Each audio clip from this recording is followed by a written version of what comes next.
சங்கீதம் 4. என் நீதின் தேவனே, நான் கூப்பிடுகையில் எனக்கு செவி கொடும். நெருக்கத்தில் இருந்த எனக்கு விசாலம் உண்டாக்கினீர். எனக்கு இறங்கி என் விண்ணப்பத்தை கேட்டருளும். மனுபுத்திரரே, எதுவரைக்கும் என் மகிமையை அவமானப்படுத்தி வீணானதை விரும்பி பொய்யை நாடுவீர்கள்? பக்தி உள்ளவனை கர்த்தர் தமக்காக தெரிந்து கொண்டார் என்று அறியுங்கள். நான் கர்த்தரை நோக்கி கூப்பிடுகையில் அவர் கேட்பார். நீங்கள் கோபம் கொண்டாலும் பாவம் செய்யாதிருங்கள்.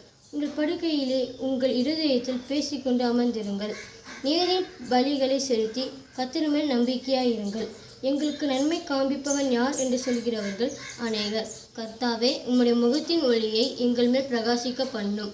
அவர்களுக்கு தானியமும் திராட்சரசமும் பெருகிருக்கிற காலத்தின் சந்தோஷத்தை பார்க்கிலும் அதிக சந்தோஷத்தை என் இருதயத்தில் தந்தீர். சமாதானத்தோடே படுத்து கொண்டு நித்திரை செய்வேன்.